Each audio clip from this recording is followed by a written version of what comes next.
आज हम लोग एडोटेरिया प्रैक्टिस सेट 2 को हम लोग देखेंगे। ठीक है, उसका पहला क्वेश्चन है, किस मंत्रालय के अधीन नक्शा कार्यक्रम के दूसरे चरण का शुरुआत की गई है? तो ग्रामीण विकास कार्यक्रम, ग्रामीण विकास मंत्रालय के द्वारा नक्शा कार्यक्रम के दूसरे चरण की शुरुआत की गई है। ठीक है, भारत सरकार ने किस अभियान के तहत जन औषधि केंद्रों के में युवाओं के लिए अनुभवात्मक लर्निंग कार्यक्रम की शुरुआत की गई है? तो सेवा से सीखें, ये जो है केंद्र में यानी केंद्रीय औषधि केंद्रों में युवाओं के लिए अनुभवात्मक लर्निंग कार्यक्रम के तहत ये सेवा से सीखें कार्यक्रम ये शुरू किया गया है। किस राज्य में प्रभावित 1000 मेगावाट की सौर ऊर्जा परियोजनाओं का स्थानीय आदिवासी समुदायों के विरोध के लिए एशियाई बैंक ने $434.25 मिलियन का ऋण वापस ले लिया है? असम के कार्बी आंगलोंग में जापान के किस शहर में प्रभावित होकर तेलंगाना सरकार ने हैदराबाद में 80 एकड़ में इको टाउन विकसित करने की घोषणा की गई है? तो किताकियुस्को। ठीक है, केंद्रीय संचार मंत्रालय के तहत डाक विभाग द्वारा जियो कोडेड डिजिटल एडिन्स अवसंरचना के निर्माण के लिए किस नीति की शुरुआत की गई है? तो ध्रुव नीति। किस राज्य ने होलंगी कला में भारत का पहला ई कचरा इको पार्क स्थापित की गई है? दिल्ली में। अंग्रेजी, हिंदी, उर्दू, डोगरी, भोटी और पोगी भाषा में किस भाषा को लद्दाख में आधिकारिक भाषा के रूप में मान्यता नहीं मिली है? तो डोगरी भाषा। भारतीय चुनाव आयोग नवंबर में प्रस्तावित बिहार विधानसभा चुनाव के दौरान किस एक नए मोबाइल एप्लीकेशन को प्रयोग करेगी? तो स्नेट, ECINET, स्नेट। राष्ट्रपति द्रौपदी मुर्मू ने संविधान के किस अनुच्छेद के तहत केंद्र में शासित प्रदेश लद्दाख आरक्षण विनिर्माण 2025 जारी किया गया है? तो अनुच्छेद 240। नीति आयोग की MSMEs प्रतिस्पर्धात्मक रणनीति के बारे में विचार करें। इसका सही कथन के बारे में हम लोग को चुनना है। तो पहला कहता है, भारत के MSMEs का GDP में योगदान 30% से अधिक हो गया है। सही है। रिपोर्ट के क्लियर आधिकारिक दृष्टिकोण के डिजिटल मार्केटिंग को प्रोत्साहन की सिफारिश की गई है। ये भी सही है। तीसरा गलत है हमारा। क्वेश्चन नंबर 11 कहता है, किस राज्य सरकार ने राज्य के सीमावर्ती और संवेदनशील क्षेत्रों में रहने वाले मूल निवासियों और स्वदेशी नागरिकों को आत्म सुरक्षा के लिए हथियार का लाइसेंस देने की घोषणा की गई है? असम सरकार ने। मुख्यमंत्री नीतीश कुमार ने जल जीवन हरियाली मुख्यमंत्री नीतीश कुमार ने जल जीवन हरियाली अभियान के तहत किस जगह विक्रम सौर ऊर्जा परियोजनाओं का उद्घाटन किया गया है? तो पटना में। वेव शिखर सम्मेलन 2025 के बारे में निम्नलिखित कथनों पर विचार करना है। पहला है, यह भारत की GDP में रचनात्मक अर्थव्यवस्था की भूमिका को दर्शाता है। भारत को संरचनात्मक तकनीकी संस्थान की स्थापना की। क्वेश्चन नंबर 14 कहता है कि किस राज्य ने शिक्षा विभाग ने सरकारी स्कूलों में शिक्षण उपकरणों के उन्नत करने और शिक्षा गुणवत्ता में सुधार के लिए गैर सरकारी संगठनों के साथ समझौता किया गया है? तो तेलंगाना। किस व्यक्ति ने भारत के G20 शेरपा के पद पर इस्तीफा दे दिया है? तो अमिताभ कांत। किस जगह एयर इंडिया का विमान बोइंग 787-8 ड्रील लाइनर दुर्घटनाग्रस्त हो गई है, जिससे 241 लोगों की मौत हो गई? तो अहमदाबाद में। गूगल ने एशिया प्रशांत क्षेत्र का पहला सुरक्षा इंजीनियरिंग केंद्र कहाँ स्थापित किया गया है? तो हैदराबाद में। हाल ही में भारत के किस राज्य में राजधानी पहली बार भारतीय रेल नेटवर्क से जुड़ी गई है? तो मिजोरम। कौन सा राज्य सभी शहरी स्थानीय निकायों को एक ही डिजिटल प्लेटफॉर्म ई नगरपालिका 2.0 से जोड़ने वाला पहला भारतीय राज्य बन गया है तो Madhya Pradesh. Down to earth magazine और centre for science and environment द्वारा भारत का कौन सा राज्य पर्यावरण क्षेत्र में प्रथम स्थान पर है तो आंध्र प्रदेश है। ठीक है, कहता है बिहार के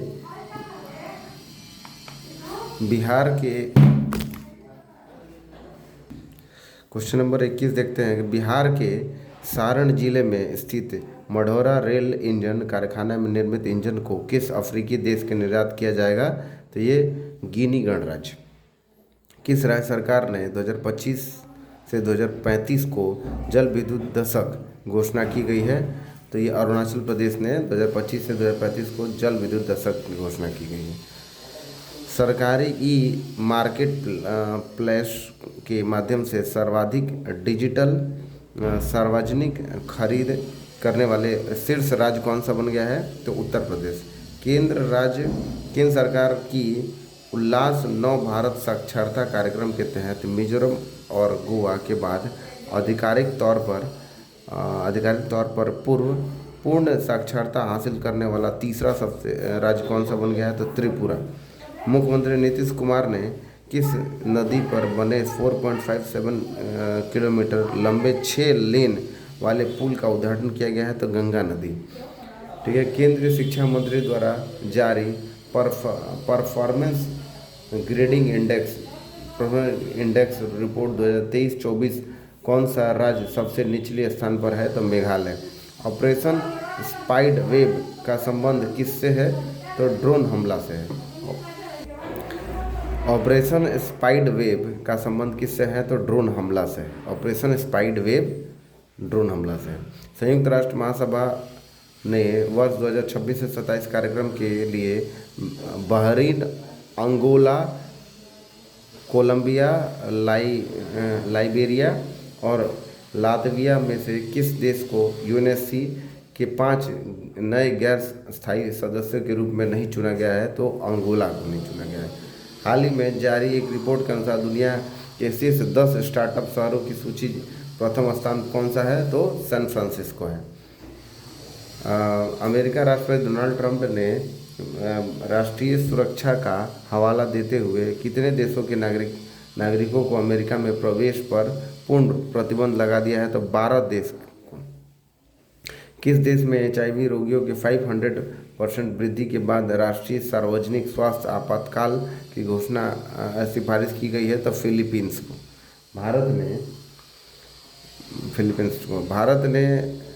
भारत ने मालदीव के साथ पर्यटन संबंधों के पुनर्जीवन करने के लिए किसे मालदीव के लिए वैश्विक पर्यटन राजदूत नामित किया गया है तो कैटरीना कैफ को। ठीक है, ईरान के परमाणु तथा सैन्य ठिकानों पर इजराइल हमले के प्रतिक्रिया के रूप में ईरान ने किस ऑपरेशन को चलाया है तो ऑपरेशन टू प्रॉमिस 3। ठीक है, किस देश के 2000 वर्ष पहले बौद्ध धर्म के आगमन के उपलक्ष्य में पवित्र पोषण पोया उत्सव मनाया गया है तो Sri Lanka. QS world university ranking 2026 में किस भारतीय संस्थान को शीर्ष स्थान प्राप्त हुआ है तो IIT दिल्ली। ठीक है, ग्लोबल लिविलिटी इंडेक्स 2025 के अनुसार दुनिया का सर्वाधिक रहने योग्य शहर किसे घोषित किया गया है तो कोपेनहेगन को। ठीक है, जलवायु परिवर्तन सूचकांक 2025 के कौन सा भारत का स्थान है तो 10वां है। किस देश के वैज्ञानिक ने नए मौन रडार प्रणाली विकसित की गई है तो चीन। उत्तर प्रदेश में इसरो का पहला प्रशिक्षण कहाँ किया गया है तो ये कुशीनगर में। पहला प्रशिक्षण कहाँ किया गया है तो कुशीनगर में। अंतर्राष्ट्रीय परमाणु ऊर्जा एजेंसी द्वारा कहाँ अंतर्राष्ट्रीय परमाणु आपातकाल अभ्यास कन्वेक्स 3 2025 आयोजित किया गया है तो ये रोमानिया में। राज्य विधेयक पर राज्यपालों की शक्तियों पर सुप्रीम कोर्ट के फैसले से संबंधित निम्नलिखित कथनों पर विचार करें और सही कथन को बताना है। इसमें राज्यपाल के पास अनुच्छेद 200 के तहत पूर्ण वीटो या पॉकेट वीटो का अभाव है और वे विधेयकों को अनिश्चित काल तक निलंबित कर सकते हैं। सही बात है। यदि कोई विधेयक सॉरी ये गलती है। यदि इनका जो है ये तो सही है, पूर्ण वीटो का अभाव है, बट ये विधेयक को निश्चित काल तक निलंबित नहीं कर सकते। ठीक है। यदि कोई विधेयक बिना किसी दबाव और पूर्ण प्रस्तुत किया जा सकता है और राज्यपाल के स्वीकृति प्रदान करना आवश्यक है। और स्वीकृत केवल 3 स्वीकृत है जो इसमें से भौतिक परिवर्तन किया जा सकता है। नहीं, ये भी गलत है। पटना पाइरेट्स के किस कबड्डी खिलाड़ियों ने प्रो कबड्डी लीग संन्यास से लेने की घोषणा की है? तो प्रदीप नरवाल ने। भारत के किस शतरंज ग्रैंड मास्टर ने नॉर्वे में शतरंज टूर्नामेंट 2025 के विश्व के नंबर 1 खिलाड़ी मैग्नस कार्लसन को हराया है? तो ये डी गुगेश ने हराया है। 13वें आईसीसी महिला वनडे विश्व कप 2025 का आयोजन भारत और कौन सा देश संयुक्त रूप से करेगा? तो श्रीलंका करेगा।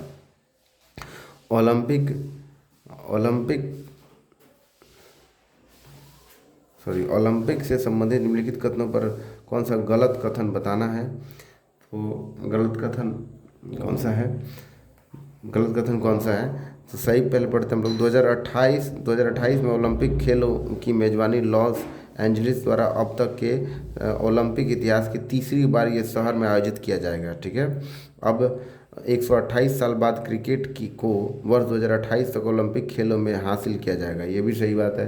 2028 में ओलंपिक के बेसबॉल, सॉफ्टबॉल और फ्लैग फुटबॉल, लैक्रोस और स्क्वैश को भी जगह मिलेगी। ये भी बात सही है। ओलंपिक खेलों में क्रिकेट आखिरी बार 1900 में पेरिस में ग्रेट ब्रिटेन में भारत के बीच खेला गया था। नहीं, गलत बात है। ओलंपिक तो पहली बार ही खेला जाएगा। ओलंपिक में क्रिकेट पहली बार खेला जाएगा, ये गलत बात है। वक्फ अधिनियम 2025 प्रमुख प्रावधानों पर विचार करें।